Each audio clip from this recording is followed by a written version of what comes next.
So today I'm here with Dan Mirvish, screenwriter, director, producer, author, co-founder of Slam Dance. Was called Hollywood's bad boy from the St. Louis Dispatch. I read that on your website. I was like, I have to include that. And I would certainly sort of like agree to that because you don't hold to the traditional Hollywood methods. As we were just saying before we started, like, in terms of making a movie for $1,000, there aren't many people that I believe that I can really talk to that sort of like can exist in a space that have sort of like real sort of like claim to speak as an authority. But what I also like about you is that you've done it all. Like you've hit like sort of, I feel like every sort of place in Hollywood and definitely the film business in general. And so the first question that I want to ask you is sort of a clickbait question. Should we as creatives be planning for the death of the current Hollywood system? Well, uh, sure, yeah, absolutely, absolutely. Yes, next I'll say question. yes. Next question. No, I mean, I think there is always the death of the current Hollywood system, and there's always some reimagining or rebirth of it around the corner. Like Hollywood has been a tenuous proposition for 120 years. I Hmm. don't think that's changed, I mean, from the silent era, they were like, oh my gosh, sound's going to put us out of business. And, you know, the guys that we used to edit, on hand cranks were like, oh my gosh, this newfangled moviola technology is going to put us editors out of business. And then Right. the flatbed's going to put the moviola out of business. And, you know, computer editing is going to put editors out of business, and and AI is going to put us all out of business. Right. So uh, uh and TV is going to put the film business out of business in 1955, and Right. you know film business trudged along, and now streaming's putting out, going to put theatrical out of business again. So and then Hollywood responds and says, okay, let's do 3D because you can't get that in your living room. Or I mean, I think Hollywood should be doing more Q&As to get people out of their living room. But I don't know how many people are listening to me. But look, I mean, theaters have better food now than they did 20 years ago. That's So true. I don't know.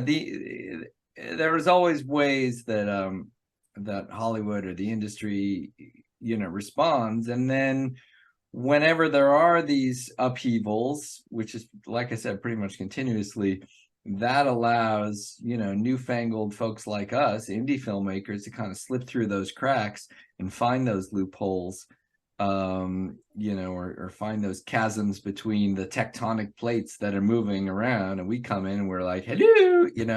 So Yeah. so I think that's kind of the nice thing. I mean, look, if Hollywood was stuck for 120 years, there'd be no way for folks like us to even get our film seen. So the fact that it is always changing allows new people to come in and come up with new models and exploit the gaps in the old models. Yeah, that's sort of, because as you said, like, there's always these new technologies that are coming down and sort of you can't stop the rise of technology. But the thing that I always like to say is that nobody ever cries for the guy who lit the street lamps. You know what I mean? Like we just accept that the lights turn on. Like Yeah, nobody's going around and going, "That poor man, his whole family was lighting street lamps for 100 years." And then, here come these new fanciful electric lights that just come on. exactly. Yeah, or like the guys that hunted whales. Yeah, I mean, how do you think they're feeding their families today? right, Right? exactly. I just the I do think that technology is allowing because you've seen it as well as I have, where the even sort of the rise of the phone, especially the rise of the phone, where you're getting these kind of um like theatrical quality video cameras that exist that are in your pocket. Mhm. And Mark Duplass, in his very famous keynote, which I'll put a link to that in the show notes, the cavalry isn't coming. And then he says, of course, you should be making $1,000 movies. And I remember seeing that myself and being like, what the hell is he talking about? Mhm. And like, you've been at pretty much every budgetary level. And I was wondering what you think is sort of from a distribution, like can make your money back, but also like not making you so that the money is weighted down. Where do you feel like the sort of micro budget sweet spot is? Well, that's a good question, and that's a question again people have asked themselves, like where do you cut? Do you go with non-SAG actors? Okay, so then you don't have to worry about SAG minimums. On the other hand, there's are there SAG minimums that will let you do fun things? They're, I don't know. I mean, I haven't seen the latest version of SAG contracts, so I don't know. But I mean, I once did a film using the SAG experimental contract, which I know they don't have anymore. And we did that for a couple $1,000. But it had downsides, to it Yeah, too. I feel like the same way about like you have SAG new media, and Oh yeah. that'll allow you to do movies for like $1,000. But the thing is that it can only exist on places like YouTube or Vimeo. You know what I mean? It can only live there. You're not really getting Right. a theatrical thing for something like that. Exactly. Yeah. So then there's, so that you bring up an interesting point, which is like, yeah, you can make something for a certain level, but to what extent can it be seen in later exhibition formats and media, and are you precluded by it legally or contractually or by everything else? So for example, you can the sort of the bare minimum more or less to get E&O insurance, errors and omissions insurance, which is the thing you need to get most distribution. That insurance policy costs about $3,500. Okay. So all right, well that's already over 3 times your budget, Right. So but then the question is, when do you need that, and Right. for what do you need that? You don't need E&O insurance, for example, to play in film festivals. Okay. So that's good. And also, a lot of times, even if you get distribution, or when you get distribution, you may have enough of a minimum guarantee, an MG or an advance, like they give you $5,000 or $10,000. Okay, use that money for your deliverables, for that E&O insurance, Okay. So does that mean it counts in your budget or doesn't? See, that's what I love. See, like the audience may not know, but I want to bring it up. You recently finished a 7-month independent theatrical tour of your latest film, 18 and a half, which I actually saw while you were on tour, which is where we met. And I love the film. And I remember, like, I don't know how you're going to feel about this, but I remember my wife and I, we left the theater like so freaking like inspired, man. I was like, oh God, oh, because the movie was so good. But it was also like, I was like, I can do that. I can make a movie like it was good. It was so good, but not good enough that I couldn't do it. That's my goal, is to make it just good enough, Yeah, no, because the movie is beautiful and it's shot primarily in a diner and a motel. Yeah. And both of which were free locations for you, because they were people that you knew. Like one of the I think it was the mother of one of the actors, or one of the producers, lent you the diner. And his aunt. And then one of the like a friend of yours lent you the motel. Yeah, we made him the producer. So I mean, that's how it worked. But I mean, he was an indie film producer, Right. to be fair, and he hadn't done that in a couple of years, so it was great for all of us, But So so you took these two locations and you made, and that's what I love about the, like, when I dug, because I really dug down, like, if you guys want to go and like look up like Dan's story about making this movie, it's really like sort of that real grit of like what indie film is like, to no matter what the budget is, like indie film, I'd like to think like the same movie that you're making at $1,000, you're making at, let's say, $100,000. It's just some of the sort of internal things might change, but you're making the same basic movie. yeah, And it's just, you using all of every part of the pig, as the expression goes. And so you had the run of that place, which is great, and you use it to great effect. And it's just about the story. At that point, what matters is the story and the characters. yeah. And like, you got some really great actors. I'm in love with Willa Fitzgerald after watching that movie. But yeah, like you did a 7-month tour. And so like you said, like, is that what you did? Like, one of those things where, you're like, I don't need to worry about having E&O insurance until like I get here. So like, when, that happens. No, I mean, at 18 and a half, I mean, the budget was in the low 100,000s, low 6-figure range, and would have been even a little lower if it weren't for COVID intervening in the middle of it. But it was, but our SAG rate was SAG ultra low, which at that time I think was under 300,000. But what we did, we actually paid the actors a little more than that. We paid the actors a modified low equivalent, which is something I'm still not. I've done it on the last 2 films, and I think it's a good idea. It makes the actors, and more importantly, the agents that are reading scripts, like, take it a little bit more seriously. And right. But it is a little complicated for a lot of accounting reasons. Apart from anything else. So, and we had insurance, and we paid our crew, we paid the minimum wage, but we paid them, Right. and we didn't have a huge crew, but it wasn't a skeleton crew, it's we had like 21, 20 people, something around, that scale, which, for compared still to on a Hollywood Hollywood movie, production, you're talking about hundreds of people versus like 20 people. Like, exactly. it's like nothing. Yeah.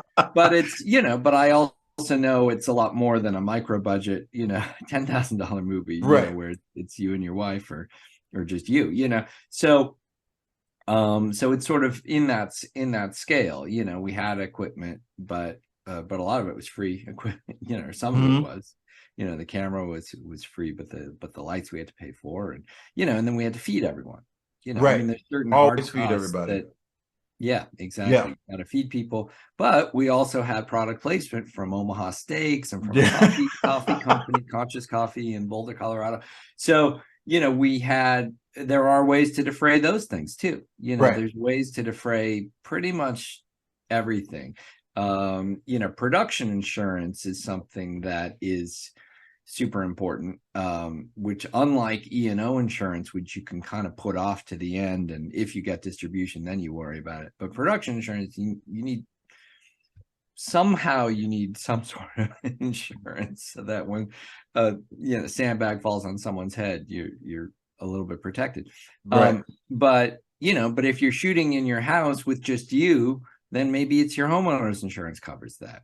I don't know. I mean, or if you're doing an animation project on your own. Well, there's also different, like, sort of limited really production insurance. Yeah, there's also sort of limited liability insurance. Like, we've done that too, where it's like, even at like very low budgets, like $5,000 or something like that, where like you get those limited, for like a weekend or something like that. It costs you like $100. You get like $1 million worth of insurance just in case something happens. Yeah, or you piggyback off of a friend's production company, like a commercial company or something like that. I mean, there's ways to do that, and people have been doing that for years. So there's always some kind of way. It's important to get, but there's a way to do it cheaply. So like I said, I mean, food, you can, there's, you get every local restaurant in town, or you have your mom cook for you or bake you cookies like my mom does. She sends cookies to the crew every film. So yeah, there's always ways, to make it smaller or less, or and the thing is technology is such, like we said, you can make a film on a phone. Doesn't mean you should every time, but Right. you can, and the fact that everyone knows that now is refreshing, because it means you can set a start date. I mean, this is kind of my theory, is that and this was very much informed by something Robert Altman taught us years ago, and it was, set a start date, tell everyone the train's leaving the station, and they're on or they're off. But the point is I think that's the freeing thing of a phone, is now you don't have an excuse to say, oh, I need a minimum of $30,000 to buy film stock, or $20,000 to buy film stock, and so that's the bare bones minimum. It's like, no, there is no bare bones minimum anymore. You can make a film, on an iPhone in your apartment, with no help. Right, exactly. And there's no excuse not to. Like, here's a question. Just because you make $1,000 movie doesn't mean your post-production has to be zero. Right. Right. Or your marketing budget is zero, because you could be like, what's that movie Skinamarink that's now a hot buzz, made it for a few $1,000s, but then it got distribution and they're putting money in, and great, I mean, that can happen. Right.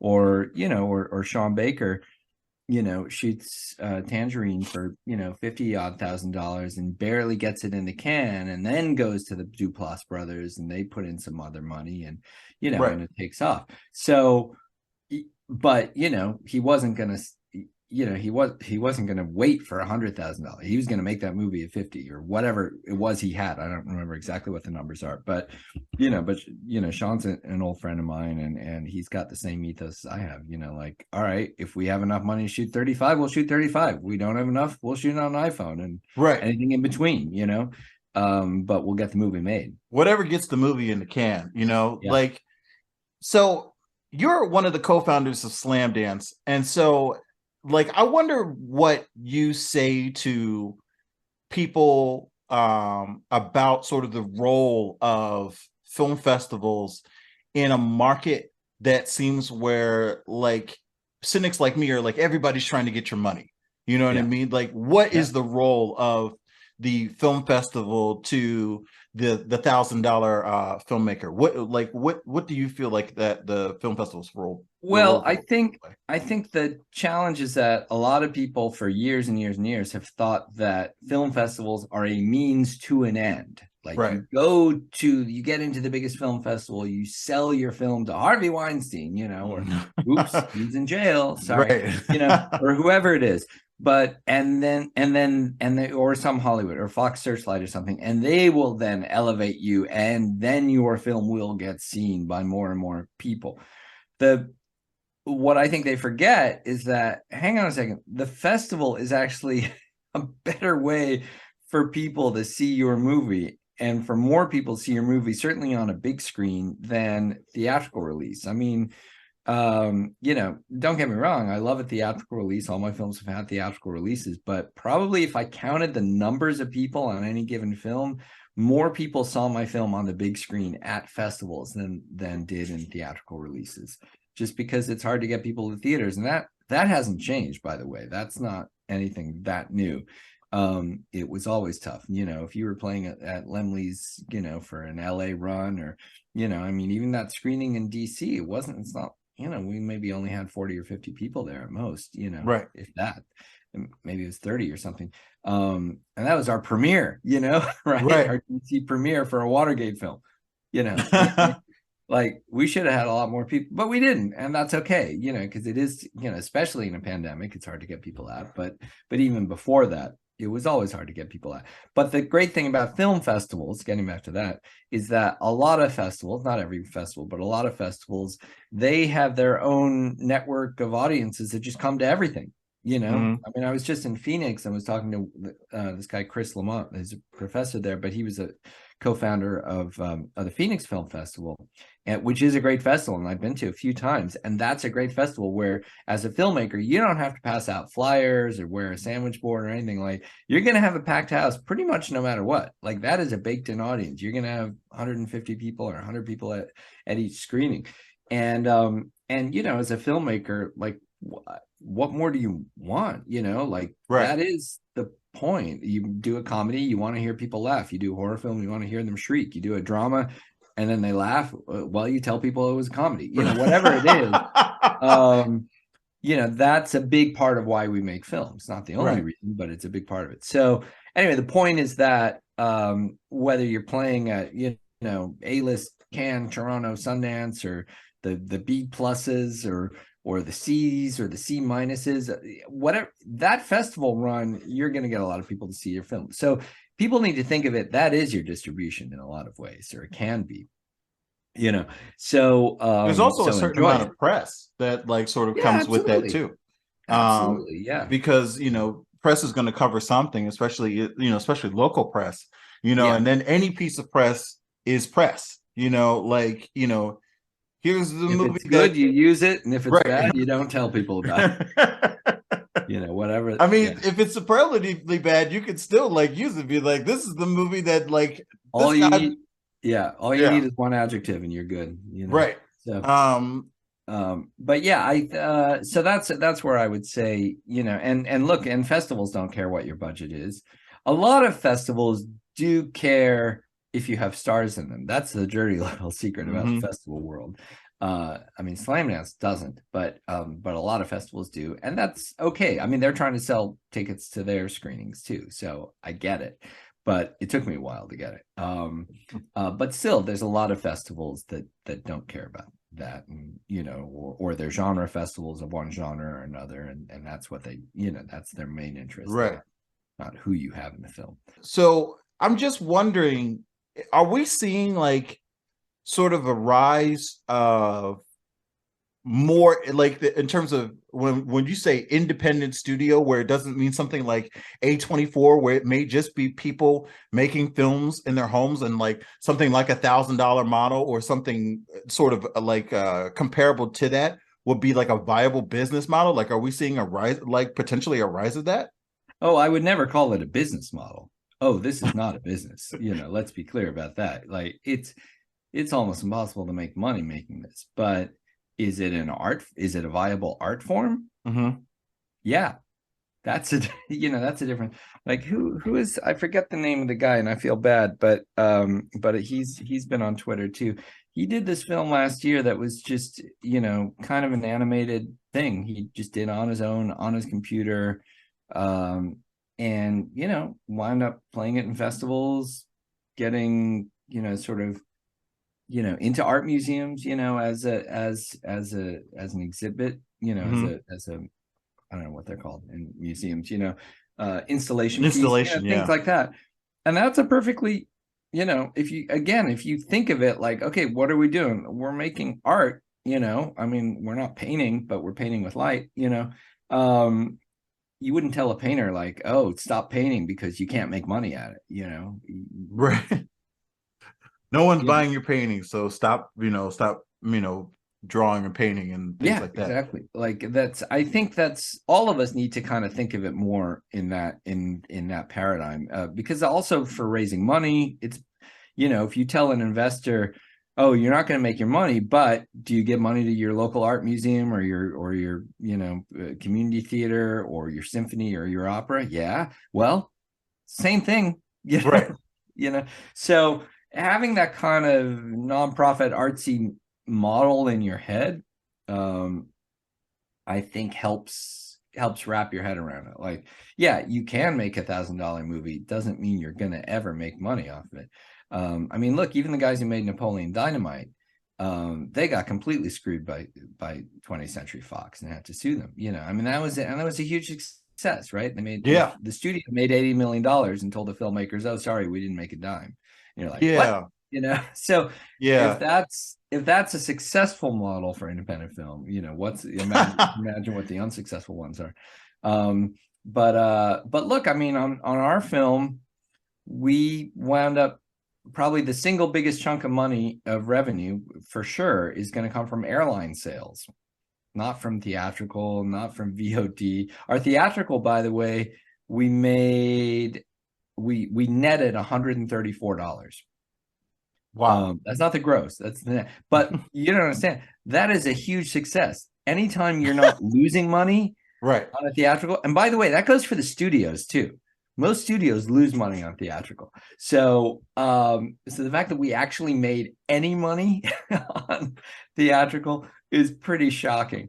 That's a decent night out, at a local steakhouse right there. That's what that is. But selling the film to 6 different airlines, JetBlue, Virgin Atlantic, Qatar, Emirates, and Singapore, and Air New Zealand, we wound up, netting about $90,000. I mean, that's real money. We've written checks back to our investors, some of our cast, some of our crew, so and no one's going to get rich off of that, but it's going to be like, wow, it's okay. It's not quite a sustainable model. It's not our whole budget, but it's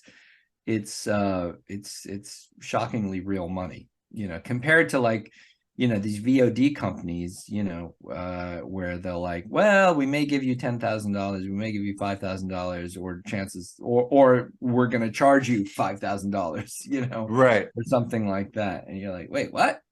But the point is, we found like this one little niche market that still appreciates feature-length films, because you can't binge a whole series if you're only flying for 3 hours or 2 hours. You watch a film, and it's still paying money. Now that market may dry up in 3 years or go away, or who knows. But for right now, there are odd little ways to make money in with a movie. But again, we're not doing it for that. But it's nice. Yeah. And I think that's one of the reasons why, where you might want to keep, is that, like I said, there's got to be that sweet spot, where it's not necessarily like a bare bones $1,000 feature production where there's no bells and whistles, and you sort of see like, the fact that you can see the sort of the bare walls of the production, where between that and something where you might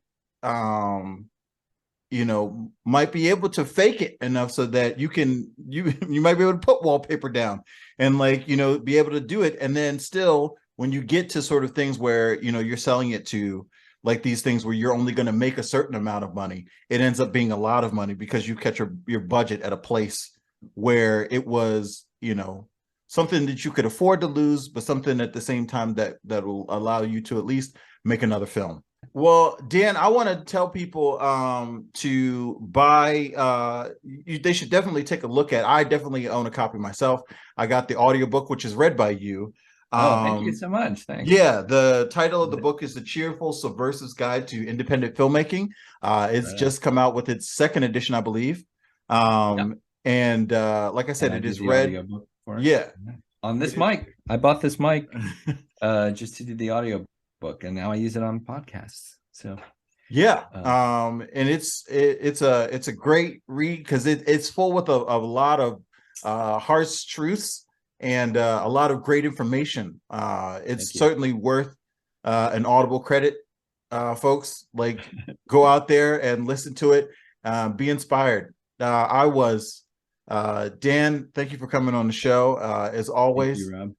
You are a delight and someone I aspire to in terms of greatness. So, well, or in terms of mediocrity, at least. That's all I can promise. So, all right.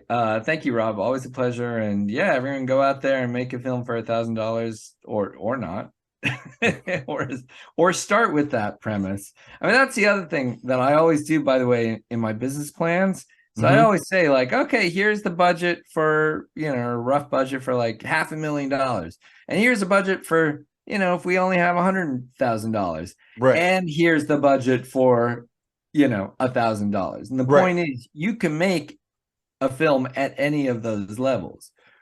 Whether you should or are is the next question. Yeah, it's a question of just sort of Yeah. logistics. But like, but it's a great exercise, even just in planning. Like, think about, okay, how do I scale this up? But also, how do I scale it down if I have to? right. And then either way, you're making the movie. That's the key thing. That's the most important thing. Yeah.